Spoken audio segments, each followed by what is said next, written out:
ሰላም እንደምን አላችሁ? ለይኩን ነኝ። ይህ አዲስ ጉዞ የተሰኘ የብርሃን የዩቲዩብ ቻናል ነው። እንግዲህ ይህንን የዩቲዩብ ቻናል ሰብስክራይብ ያደረጋችሁ ቤተሰብ ሆኗት ብርሃን ህይወቷን የተለያዩ አዳዲስ ነገሮችንና እንዲሁም ደግሞ አስተማሪ ቁም ነገር ያላቸው ነገሮችን ወደ እናንተ ታደርሳለች ሪከርድ እያደረገች ማለት ነው። እሱን ሰብስክራይብ አድርጎና ቤተሰቦቿ መሆን ትችላላችሁ። እንግዲህ ዛሬ ላይ እኔ በቪዲዮ የገባሁላት በዋናነት እኔ ሪከርድ አድርጌው እንደዚህ በቪዲዮ ኦፊሻሊ የሷ መሆኑን ለማሳወቅ በእኔ የዩቲዩብ ቻናል ሊንክ ለማድረግ ነው ወይም ደግሞ በሱ ሊንኩን ለማስቀመጥ ነው እንጂ ሌላ ምንም አይነት ዓላማ የለውምና ይሄ አዲስ ጉዞ የተሰኘ የብርሃን የዩቲዩብ ቻናል ነው። በነገራችን ላይ አሁን ብርሃን ያለችበት ሁኔታ እጅግ በጣም ጥሩ በሚባል ሁኔታ ነው ያለችው። ባለፈው እንዳያችሁት በቪዲዮ ያው ቤቷን ተረክባለች ማለት ነው። ቁልፍ ተቀበላለች። በጣም ደስ ብሏት በቃ ስትስቅ ነው ያዩዋትና እኔ በጣም ነው ደስ ያለኝ። በነገራችን ላይ የሰው ልጅ ምን ያስደስታል ቢባል በጣም አዝኖ ያለን፣ በጣም ተከፍቶ ያለን፣ በጣም ተሰብሮ ያለን ሰው ወደ ነበረበት መመለስ መቻል ይሄ በጣም ትልቅ የሆነ ደስታን ይሰጣል ብዬ አስባለሁ። በእርግጥ የሰው ልጅ እንደየሙያው፣ እንደየሚያውቀው፣ እንደየልምዱ ጥሩ ነገር ሲያደርግ አይ ከዚህ በላይ ደስታ የለም ሊል ይችላል። ለምሳሌ የጤና ባለሙያዎች ወይም ደግሞ ሰርጀሪ የሚሰሩ ሰዎች ወይም ደግሞ የቀዶ ሕክምና ሰዎች በጣም ልትሞት ያለች ነፍስን ጠግነው ከእግዚአብሔር በታች ነው እነሱ ጥሩ ነገር ሰርተው ያችን ነፍስ ከሞት ሲታደጓት ከዚህ በላይ ደስታ የለም ይላሉ። እንዲሁም ደግሞ የፍርድ ሰጪ ወይም ደግሞ ፍርድ አዋቂ ሰዎች ደግሞ ጥሩና ትክክለኛ ፍርድ ለሚገባው ሰው ሲሰጡ ደግሞ ከዚህ በላይ ትልቅ ደስታም የለም ይላሉ። እንዲሁም ደግሞ ሌላም ሰዎች ጥሩ ነገር ሲያደርጉ ከዚህ በላይ ጥሩ ነገር የለም ብለው ሊናገሩ ይችላሉ። እኔ ደግሞ በምችለው ባለኝ በሙያዬ በተለያየ ነገሩ እንግዲህ ብርሃን ካለችበት እንደዚህ አይነት ደስታ ላይ ማግኘት መቻል ለኔ ትልቅ የሆነ ስኬት ነው ብዬ አስባለሁኝ። ምክንያቱም ብርሃንን ካለችበት ትልቅ የሆነ ስብራት ውስጥ በእርግጠኝነት አወጣታለሁ ብዬ ነበረ። ያው ተነስቼ የነበረው እግዚአብሔር መድኃኔዓለም አግዞኝ ያው አሁን ያለችበት ደረጃ ላይ ትገኛለች ማለት ነው። ብርሃን ጥሩ ደረጃ ላይ እንዳለች ያው እናንተም ሁላችሁም ታውቃላችሁ። ቁልፍ ተቀብላለች።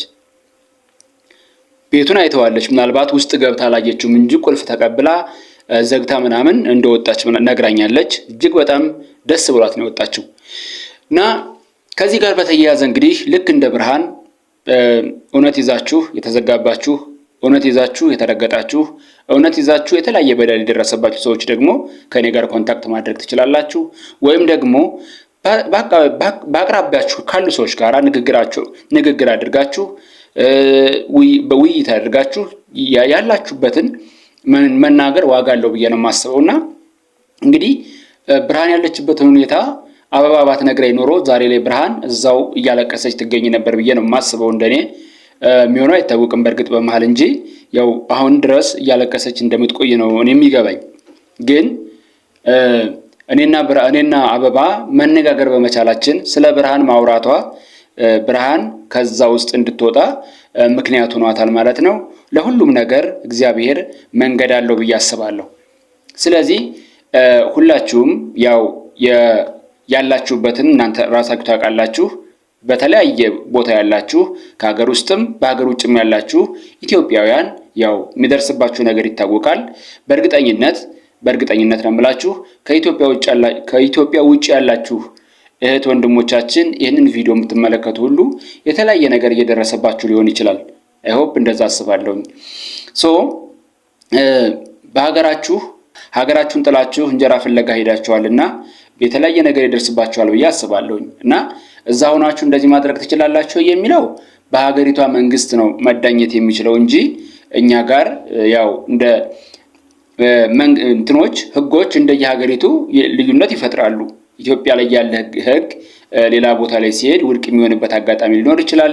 ሌላው ደግሞ እዚህ ጋር ሲመጣ ደግሞ እንደዚህ ውድቅ የሚሆንበትና ያው እንደ ሀገሪቱ መንግስት ነው የሚዳኘው። እንደ ሀገሪቱ ህገ መንግስት ስለሆነ ለራሳችሁ ጥንቃቄ ማድረግ ይጠበቅባችኋል። ይሄ ከሀገር ውጭ ላላችሁ ወንድም እህቶቼ እንደ መልእክት የምሰጣችሁ ማስቀምጥላችሁ ነው።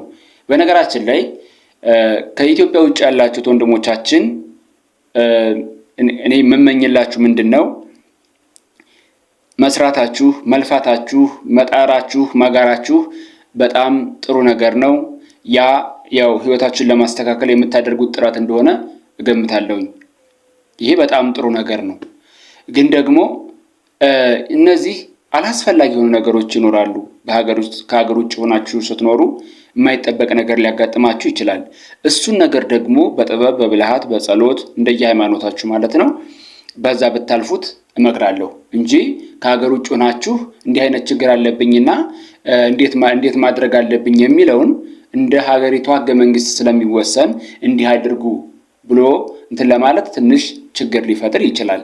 ምክንያቱም እዚህ ጋር ያለው የህግ አፈጻጸምና እሱ ጋር ያለው የህግ አፈጻጸም ልዩነት ሊኖረው ስለሚችል ነው። እኔ የህግ ባለሙያ አይደለሁም፣ ግን ከምሰማው ጓደኞቼ ከሚነግሩኝና ሙያዬም ያው ታውቃላችሁ የኔን ሙያ በዛ ውስጥ በጣም ብዙ ሰዎችን ስለማገኝ ብዬ ነው። ተፈጻሚነታቸው የግድ ተመሳሳይነት ስለሌላቸው እነሱ ነገሮችን ወደ ወንጀል እንዳትገቡ የተለያዩ ነገሮች እንዳይደርሱባችሁ ጥንቃቄ ማድረግ ይኖርባችኋል ለሀገራችሁ እስከሚያበቃችሁ ድረስ። ያም ሆነ ይህ ወደ ጉዳያችን እንመለስና ይህ አዲስ ጉዞ የተሰኘ የዩቲዩብ ቻናል የብርሃን ኦፊሻል የሆነ የዩቲዩብ ቻናል ነው። ሰብስክራይብ እያደረጋችሁ ተወዳጇት። ሐሳብ አስተያየታችሁን በዛው በኮሜንት ላይ በተለያየ ነገር ግለጹላት። እንዲሁም ደግሞ ለሷ የሚሆናትን የሚበጃትን ነገር ስራ ሊሆን ይችላል። እንዲሁም ደግሞ የተለያየ ነገር በዛ በኩል ማውራት ትችላላችሁ ከሷ ጋር። ያው ሊንኩን በኔ የዩቲዩብ ቻናል አስቀምጥላችኋለሁ። እዛ ጋር ያለው ነገር በሙሉ መነጋገር መወያየት ትችላላችሁ። ብርሃን ጥሩ ነገሮችን ይዛላችሁ ትመጣለች ብዬ አስባለሁ። ይሄ ኦፊሻሊ የብርሃን የዩቲዩብ ቻናል ነው። እኔ ደግሞ ላይኩን ነኝ። በአፎት ሚዲያ ታገኙኛላችሁ ማለት ነው። እስከዛው በውጭ ሀገር ላላችሁ ሰዎች ስፔሻሊ ማለት ነው በሰላም ለሀገራችሁ ያብቃችሁ። የወለዳችሁ ልጆቻችሁ ይደጉላችሁ። ያልወለዳችሁ ደግሞ እንድትወልዱ እግዚአብሔር መንገዱን ይስጣችሁ። በፍቅር ሪሌሽንሺፕ ያላችሁ ደግሞ ፍቅራችሁን ያጠንክርላችሁ እላለሁ። አመሰግናለሁ። ወዳችኋለሁ።